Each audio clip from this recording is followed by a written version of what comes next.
being 10 o'clock, I'm going to open the subcommittee work session on House Bill 109. It's my understanding this is live stream, so we're going to use the microphones, and I'm sitting here because, center for that. So as I see it, there's a couple of different amendments being proposed. Carol McGuire proposed one that we can talk about, and OPLC brought one. And I mean, does anybody just initial thoughts on this before we get going further, or we can just Carol's not here. It's her bill. So if there's nothing, I mean, as I read it, and people can, yes? You turn your mic on. Thank you, Mr. Chair. I was hoping that we could just give a quick overview. I don't have the original bill in front of me. Okay, and I don't have any extra copies, sorry. Or you can come over here and look at it with me. But as I recall, there you go.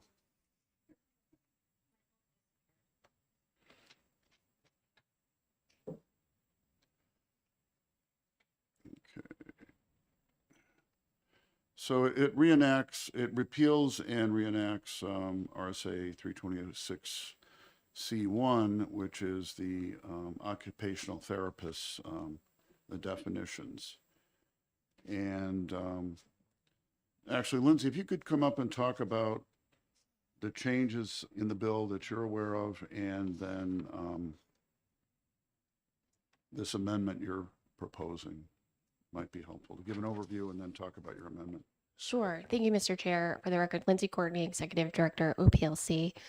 I would actually rely on the association to speak in greater detail about the changes. My understanding when talking to members in the practice is that essentially they were just intended to tighten up the definitions and the scope of practice for OTs, that there are many substantive changes. Representative McGuire's amendment adds language to include leisure, social activity, and the like as within the definition of occupational therapy services. What our proposed amendment would do is to make clear that that individuals licensed under other license types who are permitted to perform similar services are permitted to continue to do so. Specifically, recreational therapy. We were concerned that without the additional language, that the act could be construed to require rec therapists to also seek licensure as occupational therapists, which are obviously two distinct professions. So that's why we proposed that change. Okay, thank you. So if the folks from the association could come up and provide your take on this.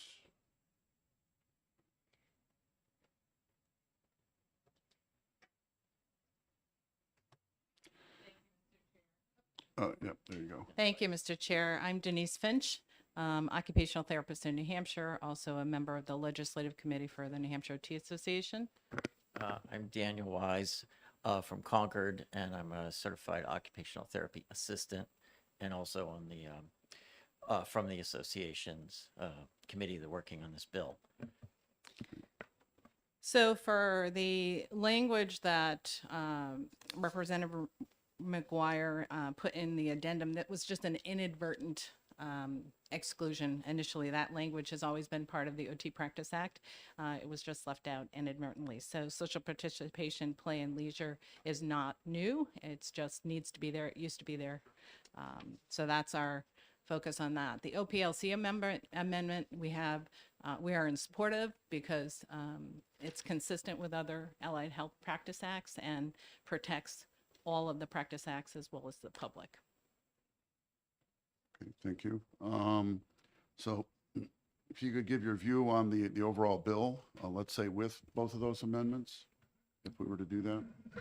Oh, well, we support this bill. We helped to draft it. It was basically an update of the Practice Act statute had for occupational therapy had not been updated since for about 14 years, 14 or 15 years. And while what we do has not changed, the way we do it and the way it was described was really out of date. And we look to language that our national association has developed in other states to sort of harmonize our practice with others. So it doesn't really expand expand what we do. The only thing that sort of change that it did make was it removed some language, antiquated language about requiring a referral for certain certain therapy, certain uses of occupational therapy from a physician, which is something that is of concern in this Medicaid in Schools program. And there, the kids they go through special ed, very regulated process, and occupational therapy is included in what they do. And then the schools were required to go through this unnecessary step of getting some doctor to sign his name to the referral, even though the doctor was not necessarily involved in the assessment at all. And so that language was removed, and there's a lot of support for that as well from the school special education administrations, which wrote in support of the bill also. Okay, thank you. Just questions, Peter? Thank you, Mr. Chair. So do you have a fair amount of experience under the old regime, if you will, where doctors were required to get involved? Actually, that's kind of a little above my pay grade. As an assistant, I did therapy in schools myself, but that was something that others in the association who were familiar with the school process. Well, what I'm getting at is that you've already testified to the fact that it's an unnecessary action and very often involving somebody who doesn't know as much about it as the practitioners do. But to the degree that this person would be a gatekeeper and his or her involvement would be required, now you've got to find somebody that's willing to sit there and sign off, because to the degree that they're signing their name, they're going to want to have some level of ability to say no. Otherwise, they're just a rubber stamp. And very often people who are highly qualified in a profession don't like the idea that they're signing their name to something that they really don't understand. And so finding somebody that's willing to do that can be very difficult. And if you don't have them, it's kind of like your note from your mother. You don't have it, the teacher says you're staying after class or something like that. So it's just a constriction or restriction that serves no purpose. So I'm just wondering if either one of you has any experience at how much of a noose and a roadblock, a bottleneck, this has been under the old system. Well, we know from our peers that are working in school settings that it is a tremendous burden for school systems. It limits and slows access to services for students. So we're very concerned about that. Speech therapy and PT, our allied health profession partners, do not have this restriction because they long ago removed that requirement in their Practice Act. So we're really looking to improve access to clients, students, but also in the community. So my background is working as a private practitioner with people with disabilities, trying to help them get back to work. And the limitation for me, if I worked in a work setting, would be that I would have to go find a physician to request my services. I could be just going in to do an ergonomic assessment to improve the setup or making an adaptation. And so it's additional expense into the system, delay on the part of the client, and then, delay on the provision of services. So in the current status, state of healthcare, we want to try to follow these leads of reducing cost, improving access, making clients have more control over, what they can get for services and where and how quickly. Right, and the delay aspect, of course, is one of the things I'm chiefly concerned with, because if you got somebody who's, suffering, basically, and they're having to sit and wait, like sitting at a traffic light Yeah. that just doesn't change. After a while, steam starts coming out your ear. So I'm very supportive of getting rid of that. Okay. Representative Barry, you had a question? A microphone, please. Yeah. It's Friday. I'm feeling a little bit more relaxed. My question is, what was the compelling reason for coming here today? Why have you been pushing for this? Thank you. Dan, was it you the first time?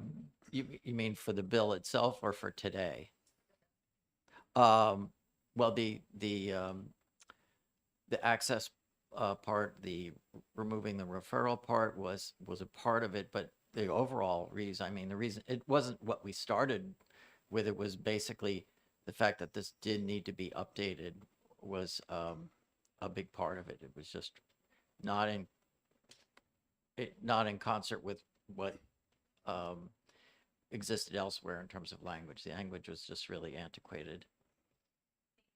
So, anyone else have any questions? Okay. All right, thank you. So, Director Courtney, do you have any comments on this, or?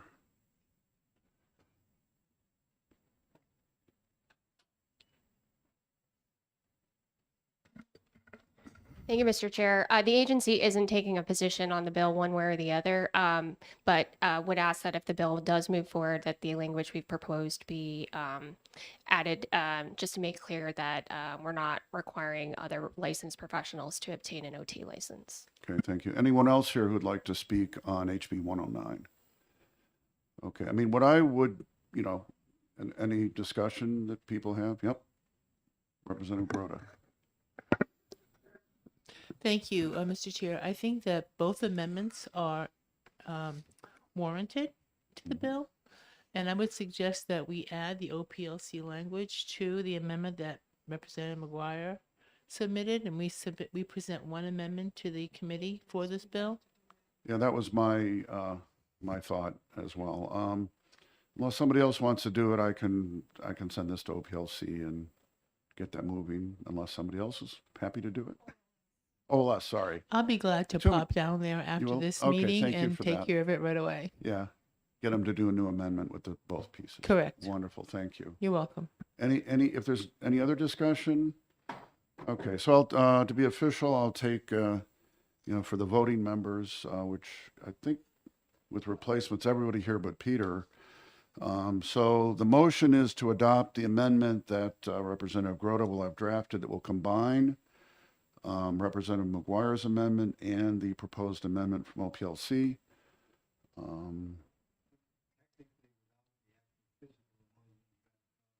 Well, I talked with Carol about this, and she said that we can do this as the intent of the committee. Right, now it's the full committee is going to have to adopt the amendment, so this isn't the final thing. If we vote separately on the two amendments, Sure. and then we put them together and present that to the full committee. Yep, I'd be glad to do that. All right, so first, I'll make the motion to adopt amendment 2023-0030H, which was Chair McGuire's amendment. Is there any discussion on that one? Okay, so Representative Grota, I second. you second. Thank you for catching me on that. All right, thank you very much. All right. I vote aye. You vote aye. Okay, thank you. And Representative Schuett, I vote yes. Representative Bear, Yes.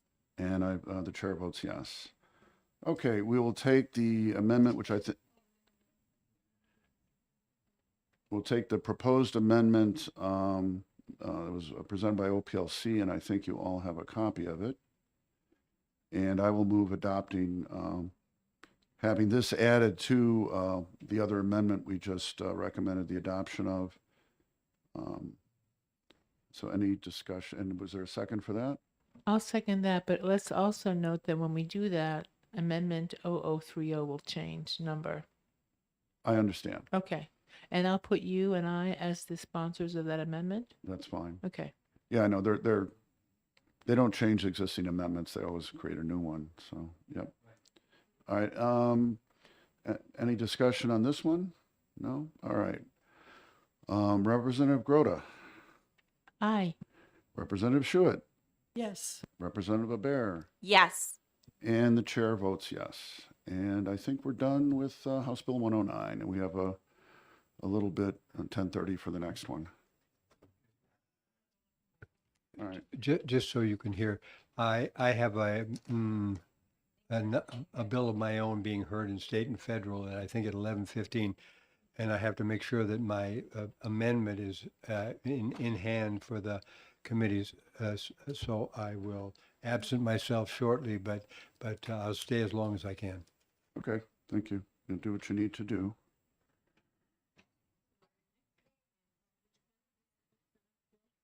336, it's the notice one.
Going to open the subcommittee work session on House Bill 337.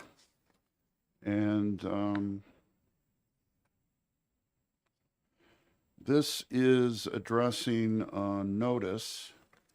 And as I recall, there were a couple issues. There was, I don't know if it was actually, I'm going to have to look here and see if it was a formal amendment. It's not actually an official amendment, but the sponsor said they made a mistake concerning what part of statute they put it into. And that, as I recall, resulted in, and I've actually got copies of the proposed amendment that I'll pass around. I should have done earlier.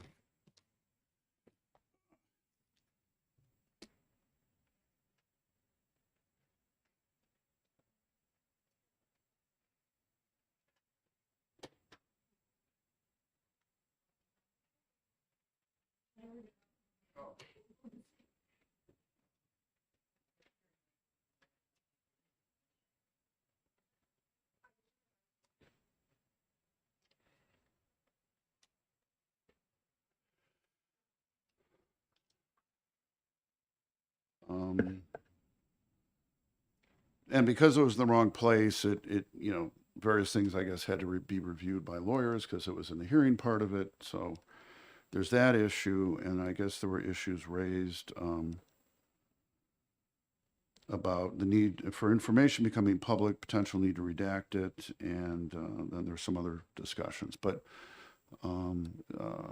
Director Courtney, if you come up and at least give your view on the situation. Thank you, Mr. Chair. For the record, Lindsay Courtney, Executive Director, Office of Professional Licensure and Certification. The agency isn't taking a bill on or taking a position on this bill, but we do recognize that there's a lot of stakeholder interest in ensuring that our operations are transparent, which we fully support. We had some concern around the original language that it wouldn't give us enough flexibility or the board's enough flexibility to add items to board agendas that were of an urgent nature but not an emergency under RSA 91A. We also had some concerns, as you recall, about having to review every piece of information or every piece of materials prior to disclosure. Specifically applications that may be reviewed in public, but contain sensitive information that's confidential. So anyways, I worked with Representative Merchant and we came to an agreement that would address my concerns. It would also address the issue with the improper placement. And that's what he circulated, I think, yesterday to the committee. And essentially what it does is it still requires the office to provide the public notice of a public meeting no less than 14 days prior to the meeting. It requires the board through the office to provide or make available all of the information distributed to the board unless the materials contain information exempt from disclosure under 91A. So that would satisfy our concern with having to spend a lot of time redacting applications. It also allows the chair of the board to add agenda items within those 7 days. Basically, if in their discretion, it's necessary to do so to satisfy public interest. And then it provides for a basis for us to provide those materials to the public. So again, we don't take a position on it, but I think I think certainly it'll address the fiscal concerns as well. And I think it's a good, anyways, it's a good compromise, I think. So. Okay. Thank you. So you spoke with Representative Marchant, prime sponsor. He's happy with this? Yes, correct. Okay. I've got a couple questions. One concern about, let's see, where's the part here about not making materials available if they have private information? So I just got this just now, pretty much. Are you talking about the, The 91A. yep. It says all materials distributed to the board for the meeting shall be available to the public no less than 7 days prior to the Okay, meeting. I see it. Yep. My question on that, my concern is, I don't know what these materials look like, and I'm wondering if, a large portion of them have some private information on them, along with information that really the public should have access to, and whether putting this exception in rather than, the redacting process is going to cover most of the material, or only, is the material, the private information tend to be, limited in at least the documents that contain it. Yeah, I think that's a legitimate concern. I would say most documents reviewed in public session do not contain personal information or information confidential under 91A. The type of materials that I'm talking about are licensure applications, which are public documents and can be released, but we have to redact, their social security number, which is required, and their personal email address and all of that stuff. And when talking to Representative Merchant and some of the other stakeholders, they said they really weren't interested in those types of documents. And it would significantly reduce the cost of having us review applications to redact the materials if we could just exempt those type of materials. Right. Okay, and you said they're public documents, so today, would they be released under 91A, and then you do the redacting at that point? Yes, Is we that- do that. Yep. Okay. Anybody, any questions from anyone else? I know Representative Grota went off for something.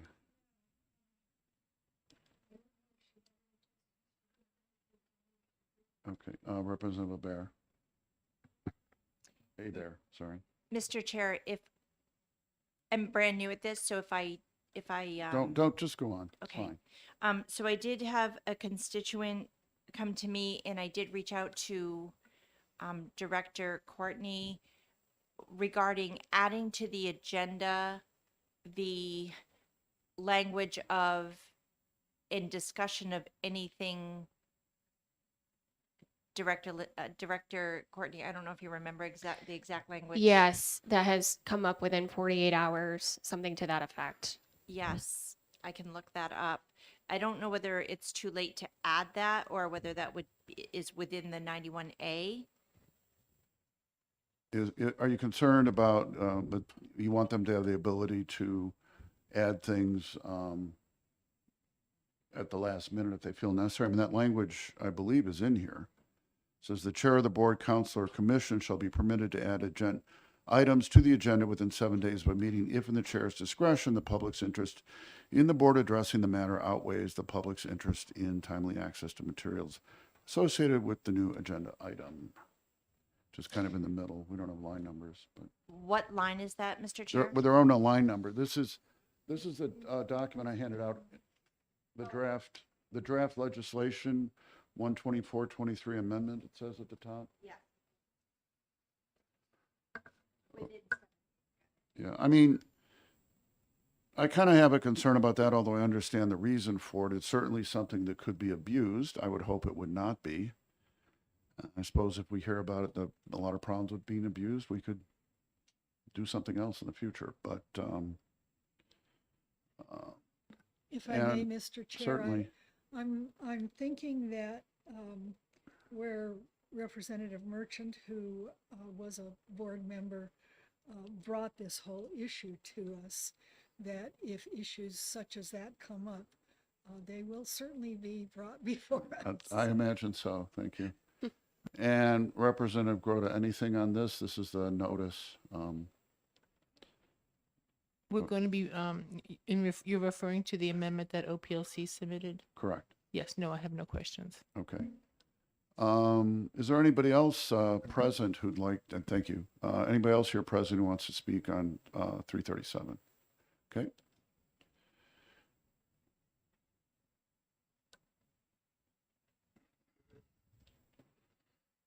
Good morning, Representative, and thank you for letting me speak for a few minutes. I think to Representative Bear's comments, I think we're I represent the electrical contractors, and I believe one of the, And what's your name?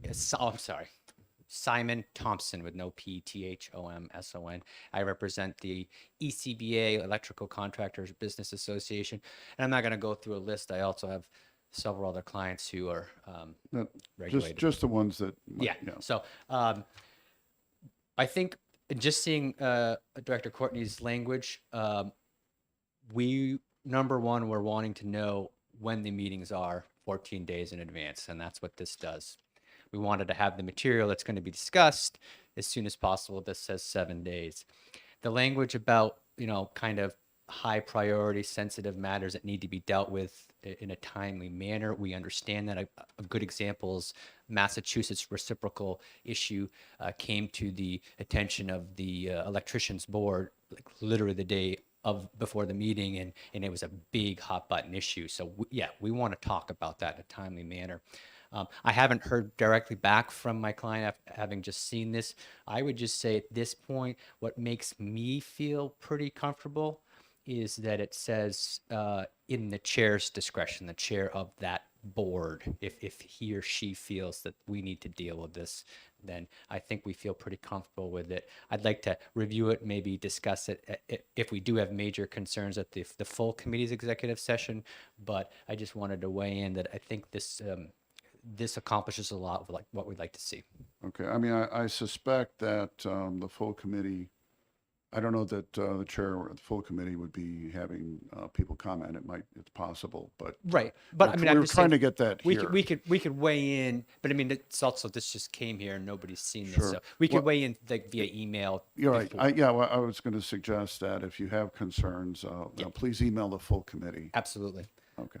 And I'll talk to you about the next bill as well. All right. Thank you.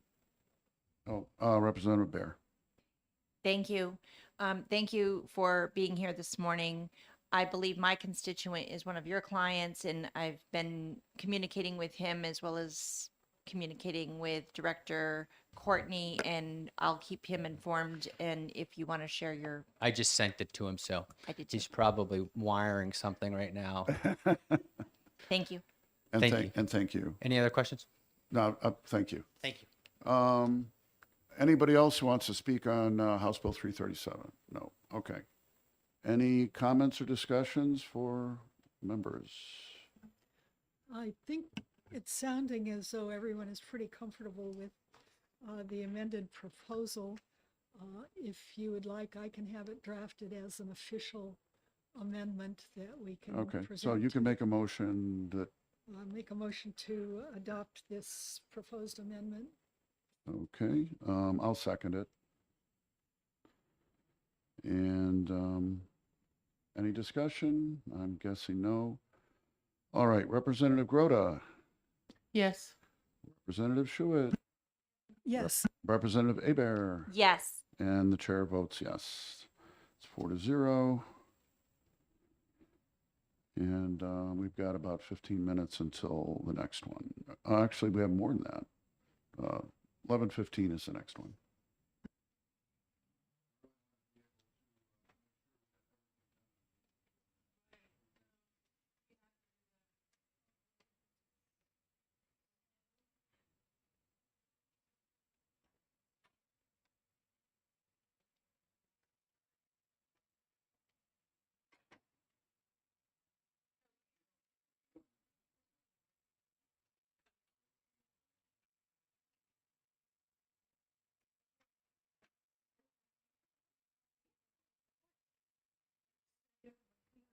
instead of when I scribbled all over. Yeah, that would be an interesting statute.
take their seats or conversations outside. I'm going to open the subcommittee work session on House Bill 258. And just a little, my take on what's been going on, and then, actually, Representative Kelly or someone can correct me, and that is the original bill, it came out of OLS, nothing like what the prime sponsor wanted, and because of the OLS's and the problems they've had and delays, there was no chance to redraft it. So that's my understanding of what happened there. And there was an amendment to try and deal with that, which the discussions we had at the committee seemed to indicate, here it is, that was not accomplishing what the prime sponsor wanted either. And you can speak, Diane, if you want to come up. Diane, if you want to come up for a moment. Representative Kelly, sorry, should be official. I've known you too well, so I tend to do that. It's correct that the original bill wasn't what you wanted, and is it also true that the amendment is not necessarily doing what you'd prefer? I'm kind of okay with my amendment. Okay. But I realize that there are people who are not, and I am willing to discuss ways to make everybody Sure. happy. And actually, I'm trying to find your amendment. I had it here. Okay, actually, here's why. That's why I'm not finding it. No. Just give me a moment, please. Apologize. Okay. I know I've got it here. Here we go.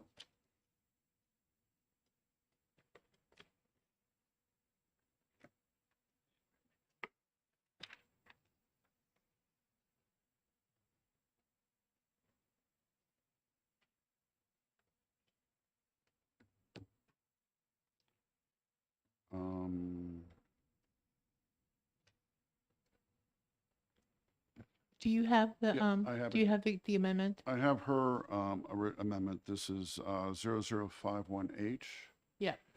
And as I recall, there was concern that, what this does is it says the practice of veterinary medicine shall not include any treatment offered by a person licensed under RSA 316A, which I believe is the chiropractic part of the statute. But while that statute does not indicate that it's specifically for humans, that was the intent. I suppose, if alien warthogs came down to Earth, they might be, could be practiced under there. But that's not what the chiropractors are trained for. And so this really doesn't have, 316A doesn't have anything to do with animals. And so, I would suggest that this isn't going to do what was wanted. So any comments on that? Yeah, okay. And as I understand, the basic concern is that there are people practicing animal chiropractic.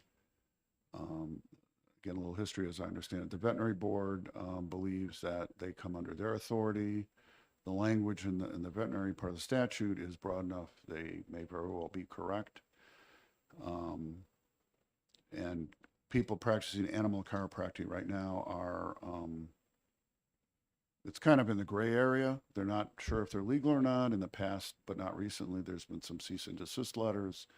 So, we've heard testimony that some are reluctant to expand their practice or advertise because they're concerned about their legal status. Okay.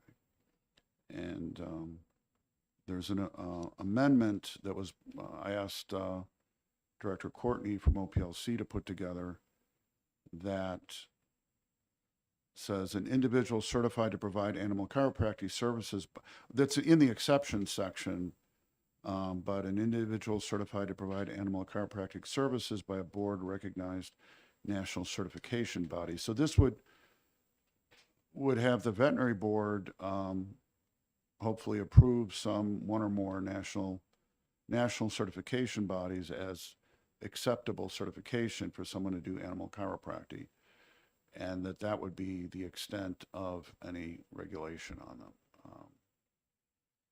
So Representative Schuett. Thank you. I do have a question regarding that. I assume that Director Courtney has been in touch with the veterinary board, and this would obviously take action on their part to determine, as you say, nationally certified bodies to recognize these people. So Are you can they come up okay to the with mic, that? yeah.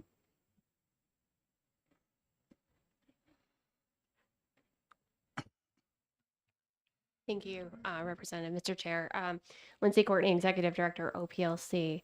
So the Veterinary Board has reviewed the initial language. Attorney Elizabeth Eaton is here and can speak about the board's position on the original language.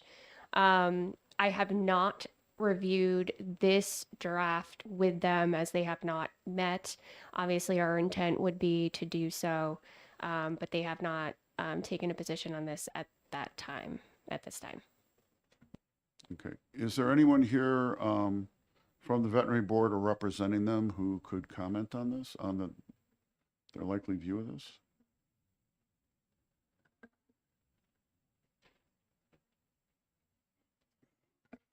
Thank you, honorable committee members.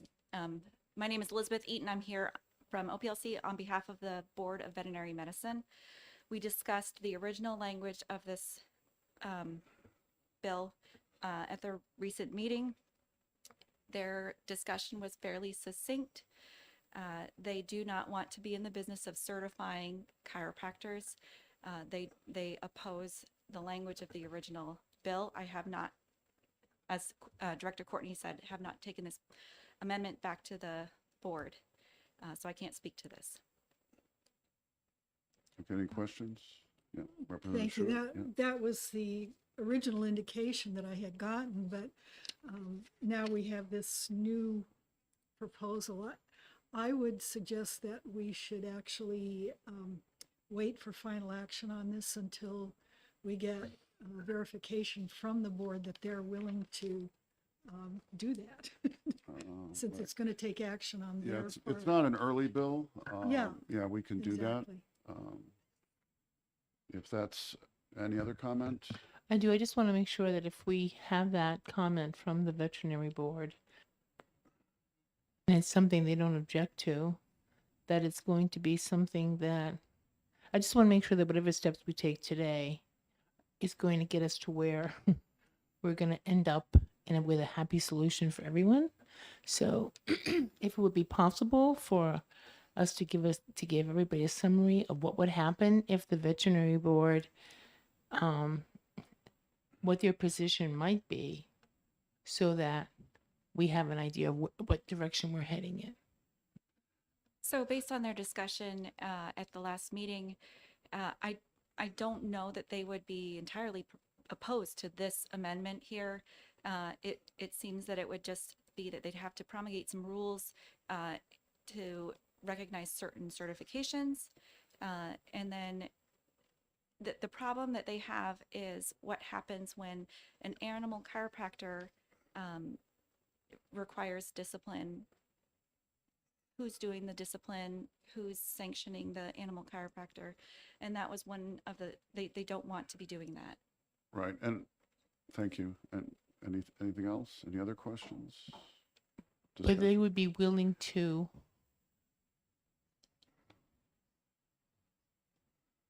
okay, so let's just say that we have a group of veterinary chiropractors who have gone through the certain accreditation program. Is that something that the veterinary board would be willing to approve without certification? Can we do that without I mean, yeah, I mean, the other option would be in the exception thing to basically put language in there that said that animal chiropractors don't come under the authority of the veterinary board and they wouldn't have to worry about them at all. And I'm wondering what their position might be on that, although I have a guess. Based on their discussion, it seemed like they'd be in favor of that. Really? If they it's a kind of a tough area because this has been, we looked up if this is happening currently in New Hampshire, and it is. And the board just seems to not want to touch it. But they could change their mind based on new language and the exception. I don't know. Okay. Would it be possible, Representative Bear? Is it possible, since the representation of the veterinary board is here and saying they don't have a problem with the amendment, for us just to move it forward? Well, it's not clear, I think, is the answer. Right. I mean, I mean, I don't know, we can have the discussion, but one option would be, I mean, it's going on right now. I don't know if people have heard of reports of there being problems.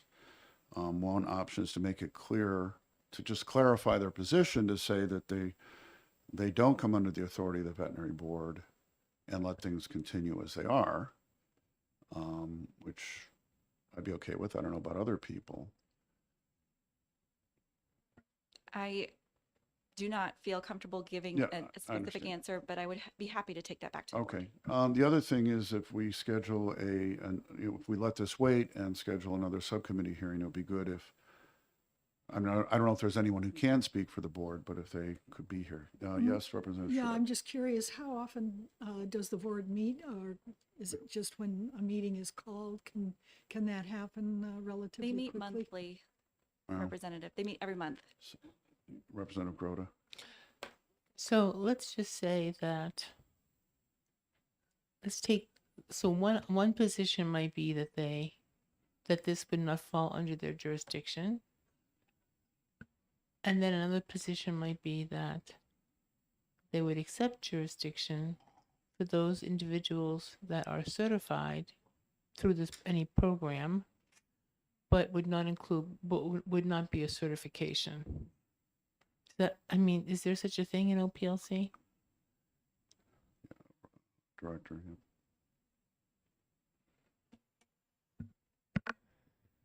So typically the way a board receives jurisdiction is through a mandatory certification or through a certification, a license or registration that's issued. So this actually, they would not have jurisdiction if they were approving national certification bodies. Basically, it would be saying, I think the way I would read it is saying, this generally falls within the scope, except we're going to exempt from the licensure requirement these particular individuals. So I think arguably one could make the this would be something we'd have to talk about back at the office, but I think one could make the argument that if somebody doesn't meet this requirement, is not required to be licensed, and is providing such services, that the veterinary board could proceed with an unlicensed practice action, usually through the Consumer Protection Division of the Department of Justice. Representative Grota. Yeah. Okay, because my concern is, this procedure is conducted on not only dogs, but it's also conducted on horses. I mean, it's a real thing, right? And I would hate to, I don't want to compare it to, a heart transplant, but at the same time, I feel some sort of responsibility to at least have some sort of guardrails on the thing, so that large animals which are a completely different thing than a dog, and which is different than a human. At least there's some sort of, there's this program that you have to be certified, so that just not anybody who thinks they're a chiropractor can go out to somebody's farm and treat their animals. That's all. I'm concerned about that. If I may respond, Representative. So again, OPLC is not taking a position, and but that's why I drafted the language to require the board recognize a national certification body. It seemed like a reasonable compromise because, I think there could be a legitimate concern that people would just start providing this service and have not be qualified to do so. I have a question. I mean, I can see that they might have concern that approving certain national certifications, and there's a requirement if you're going to practice legally, you have to have that certification. But then all of the other stuff that goes with most licensing wouldn't be there. I don't, I know, disciplining and all that, which I'm not looking for. But is there anywhere else, any other thing in licensing where something like this is done, where there's a requirement that a practitioner gets some private nationally recognized certification, and then that's it, that the state doesn't do anything further?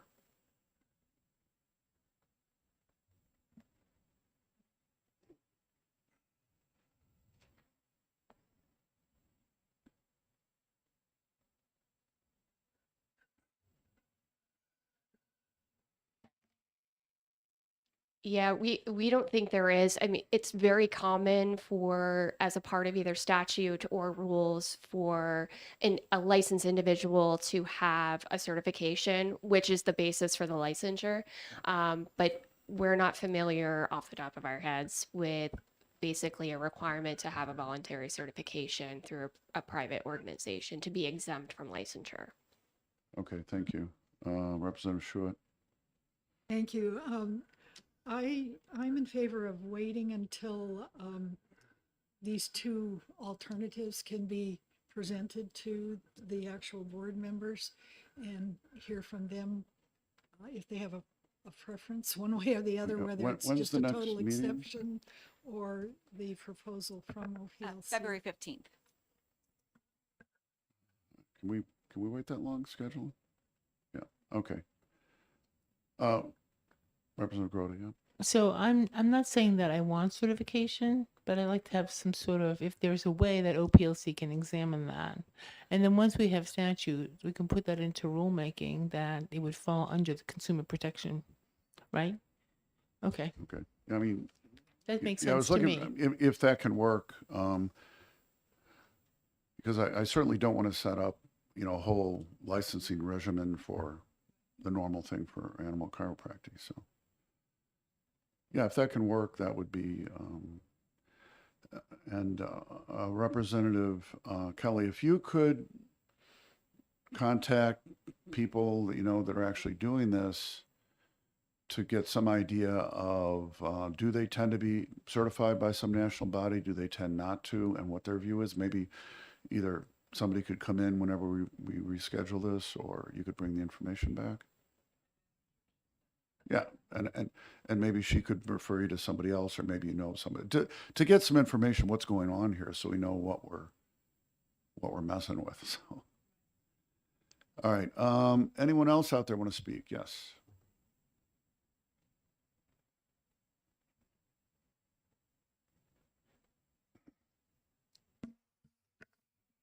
Thank you, Representative. My name is Simon Thompson. I work with a firm, Sheehan Finney Capital Group, and I'm here on behalf of the New Hampshire State Chiropractic Society. Yesterday afternoon, the president of the New Hampshire State Chiropractic Society, Matt Swise, sent the entire board an email, the entire committee an email, which kind of outlines where we're at. And I think that the first message we want to deliver is that we're not opposed to chiropractors, you know, treating animals. But the original bill and the sponsor's amendment, we were initially neutral, but then opposed to it. The language that Director Courtney just presented is something that I think we would, again, probably move back to neutral. What our concern is, in that email that Dr. Swise sent yesterday, is that when you go to chiropractic college, it's to learn how to treat humans, okay? And one of the things that's important to chiropractors when they get a new patient who's, you know, I have to try to read this word, that have, you know, musculoskeletal complaints, and therefore a chiropractor could perhaps address that. When they come in, they still need to, they're trained in that college to know what those red flags are. That is this a cancer tumor that's causing this pain? And therefore we need to get you out of our office into somebody who can handle that. So if we're just going to say that, oh yeah, you can treat animals or horses without any guardrails or certification to identify the red flags that they do not know about, because they were not trained to do that in their college, that's a concern for them. So I think if you get a chance to take a look at it, you'll see some pretty good examples of why we're concerned with the original bill and the amendment, and why the language just got brought to your attention from OPLC we would probably be neutral on. And then the other thing I just want to let people know is that our association is the largest association of the chiropractors in New Hampshire, and we're estimating that maybe 5% do this. And so that is kind of where we're at. That, you know, I think that the avenue you guys are approaching is to maybe slow the train down and hear from the veterinarian board. And if we could schedule another subcommittee work session, I can have an actual chiropractor who's more technically knowledgeable than I am to come in and kind of express our concerns. That would be great. But I'm here today to say that we were opposed to the amended version of Representative Kelly's bill, but this language that Director Courtney just brought forward, we could be neutral on. Okay, And thank I'm you. happy to answer any Yeah, questions. Any questions for him? All right, thank you. Anyone else who wants to speak on House Bill 258? Any other discussion here? So, I mean, all right, Yeah, I'm in favor of waiting and scheduling another subcommittee meeting. As you say, this isn't an early bill, Right. and so we have some time to wait to, all right, Representative Groda, yeah. yeah. I was going do we need a motion to just postpone to the next subcommittee meeting, or do we I don't ju- know, but we can make one. Okay, I then. don't think so, but, Okay, then let's just wait. okay. All right, so I'm going to close the work session on House Bill 258, and we're back at 1 o'clock for 409.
Okay, I'm going to open the subcommittee work session on House Bill 409. And I think at the last, after the meeting last time, we asked Director Courtney to, propose an amendment to deal with some concerns she had, and we have that before us.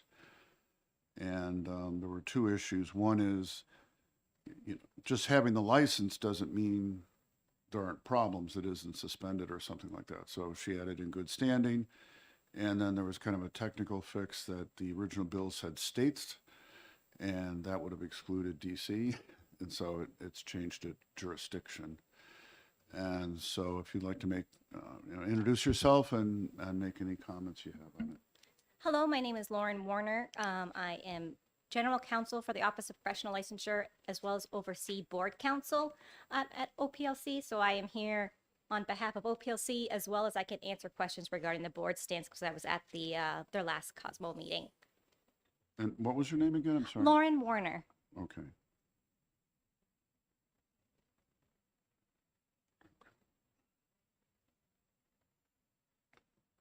And so you're speaking for OPLC and the board. So if you can comment on the amendment that that Director Courtney proposed. Would you like to make a comment on it in behalf as OPLC or as the board? Why don't you do one and then the other? Yes. So essentially for OPLC, they aren't taking a position on the bill, but Director Courtney drafted this language to amend some of the concerns that OPLC had, as well as adding more clarity.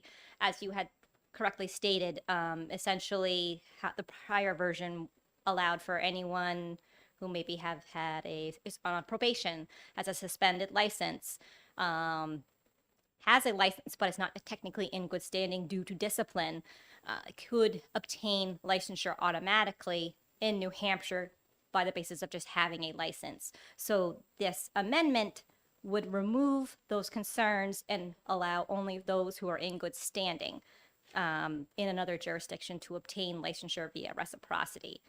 One thing I did talk about with Director Courtney. Well, I'm sorry. Oh, go on. Just a little bit earlier this morning was maybe adding to it and defining what in good standing entails. In good standing is common language to use, but in some board rules, we could certainly address that there, define what in good standing is. I know also the mental health licensure, they are looking for conditional license in good standing, and we're looking also for endorsement to define what in good standing really meant. Does it mean you held a license for a certain amount of years and now you're qualified? Does it mean there is no past, pending, or current discipline? Because essentially someone could be in current good standing but had past discipline. New Hampshire boards may want to look at what happened in that past discipline, and would that cause a public safety concern here in New Hampshire? Representative Rhoda? So I think that in good standings is something that can be addressed in rules. Yes. And I think that I would recommend that we do that. Okay. That's a good point. Representative Schuett? Thank you. I know this isn't your field, but are you aware of the recent case in Florida where literally thousands of nursing qualifications that were put forward were shown to be fake, and there have been, I think, 25 or 26 arrests involving that? Do you know if New Hampshire would have the capability of discovering something of that nature in this field if that was the case? So I can speak to nursing first, because I am board counsel for nursing. They are part, so we've been working with federal law authorities and are given identifying names when they confirm those who have possibly attended schools that were actually like a paid for graduate degree. So we've been giving regular lists for those that are New Hampshire licensed nurses, and the board is reviewing those and bringing in them for show cause or adjudications and determining had they had other criteria in education that could meet. For Cosmo, similarly, they could look into that if there was perhaps information that came out, and similarly, federal legal authorities wanted to send that information. One benefit with nursing is they have a compact. So information can be spread nationwide among those compact states. There isn't a compact for cosmetology. Anyone else have questions? And this is on her representing basically OPLC's position. Okay, and then for the board? For the board, they had previously submitted written testimony at the full committee session last week. Essentially, it discusses health, sanitary, infectious disease control concerns, just based on the training that New Hampshire cosmetologists are required to have to be licensed. That is a big part of their training, as well as it's one of the main concerns the board sees in disciplinary actions as well as inspections. They're routinely, if someone fails an inspection, I would say about 90% of the time it has to do with poor sanitary conditions, instruments that are not properly cleaned or sanitized, of that nature. So they were concerned as to would it potentially open up some states just because of automatic licensure and they weren't required to meet the substantially, similar or more than language, that potentially they could allow for those who have less training in those areas could be licensed. So that was one of their concerns, as well as generally what Director Courtney's amendment addresses, having anyone who could be licensed. A suspended license in another state could be have an active license in New Hampshire. If someone regularly have poor inspection reports and is still maintained licensure, whereas in New Hampshire they would have taken action on that license based on that disciplinary action, they wouldn't necessarily be allowed to, as the original language were to go forward. Representative Grota? So what's somebody, let's say they go from one state to the other, they come here and we give them a license. Once they get that license, it's a New Hampshire license, so they have to follow the New Hampshire rules, correct? Yes, but their concern is essentially coming in, so they wouldn't necessarily have to follow New Hampshire rules for initial licensure, because it would be reciprocity, so they wouldn't have to meet the same training. Eventually, at renewal time, they would have to follow those. It was just more of a concern regarding what could potentially happen in those first 2 years if someone doesn't have the same training qualifications in some of those areas where they see significant problems.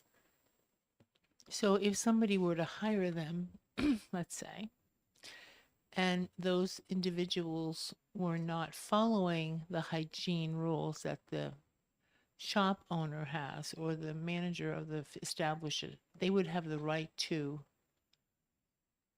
request that the proper hygiene is followed. Correct. Right? These people, okay. So I'm just trying to figure out how, because I think that getting to, I know what they mean, all right? But it's because it's such a diverse thing. Yes. And it's wide and shallow. You know what I mean? As opposed to narrow and deep. And when something is wide and shallow, it's hard to sort of like maneuver your way through these things. So my thought is that we, my thinking is that we accept Director Courtney's amendment. We amend 409 to say that. We pass 409 as amended with that rule.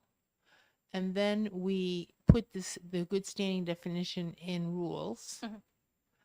And then there has to be some way that the board can communicate to their business owners that, if they're concerned about this, they're going to have to enforce that kind of practice in their own business. Yes. You know what I mean? Yes. No. Somebody has to hold the ball, and I really don't think that we're going to have cosmetologists lining up at the border to become a New Hampshire license owner. But at the same time, I understand their concerns, but I'm trying to figure out how we can do this in a way that doesn't, cause a big tangle, and using the current protocols that we have in place, that to me is the cleanest way of getting to where we this is the cleanest way to get to yes, is what I'm trying to figure out. Yes. Because I think this is serious, but I think that if we notify the boards that this is, I mean, the board that this is going to happen, and we know, I mean, the shop owners are part of that, Yes. right? Yes. And it's up to them because they own those businesses. They don't have to hire these people if they don't want to. Yes, and they'll be the ones susceptible to coming before the board for, because essentially the inspection would be done on their shop. So if those who worked for them Right. were causing those violations, the shop owner also has to answer for them at Correct. the adjudication. That's right. So I think that's the best way to do it. Yes. And I would also note, creating in good standing, just generally thinking from an OPLC point of view, and having rules that would define no past, pending, or current discipline. If someone of that had a license with no discipline on it, the likelihood that they would then come to New Hampshire and engage in discipline would, I would think, be far less than someone who potentially has a number of failed inspections and had past discipline on their license. Yes. And just a clarification, even if the statute passes, until the rules pass, the statute doesn't. We have to define good standing in rules, right? Before we launch this off? I think so. A lot of our statutes have in good standing, and in rules, they don't necessarily describe what it is. It can be used. I think it would be best for the board to define it in rules to make it clear that these are the factors they're looking at to put those potential licensees on notice. Okay, that's great. Thanks. Thank you. Anybody, Representative Schuett? As a member until recently of JALCAR, I agree with the statement that it wouldn't necessarily be in rules. It would have to come back to the board. I'll state further that I have been opposed to changing the language from substantially equivalent for exactly the reason as I stated in Florida. I'm not ready to trust the investigative powers of some of our other states in the union to state that this person is qualified in whatever they say. If they can fake nursing certificates, for heaven's sakes, they certainly could fake cosmetology certification. But Thank you. wouldn't that be a problem with people that are, licensed in New Hampshire? Maybe less of one because if they took classes locally, but if they came from a state that had similar requirements, which we would accept, aren't we open to the same issue? Yeah, okay. Representative Bear, you had a question? Hey, Bear, sorry. Thank you. I am in support of this bill, and I think I was just curious at the last hearing, I had asked a question, and I'm not sure whether I had asked it of the sponsor or I had asked it of OLPC, but I was curious how many new applications from out of state that you guys were getting. Did you know that answer? Or do you know that answer? Or did we get that answer? I don't know if you got that answer. I can check with Director Courtney. Unfortunately, off the top of my head, I do not, but I can certainly get that answer and email it on to you all. Follow on? Follow up? Yeah, phone. Just a little. Thank you. I just am curious how many people that we would be helping by passing this bill on an average. And Yes, that's it. certainly. I can Thank get you. that information. Any other questions or comments? Okay, thank you. And I just note the Cosmo Board is meeting this upcoming Monday, so I'll be bringing Director Courtney's amendment to them, and so they can review it as well. All right, thank you. Welcome. Any discussion, or would you like to make a motion? Yes, I'd like to pass the amendment to amend 409 with the language that we provided for, that was provided for by OPLC. It's Second. right here. Okay, thank you. Yeah. So any further discussion on that?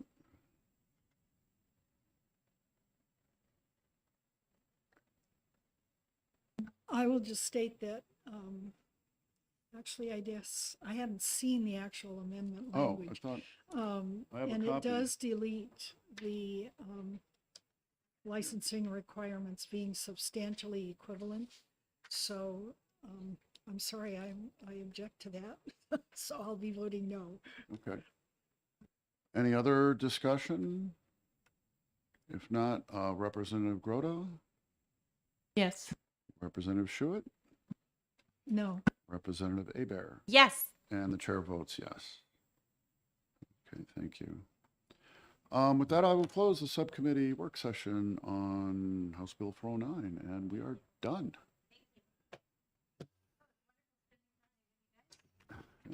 I'm going to go put my book back in my drawer.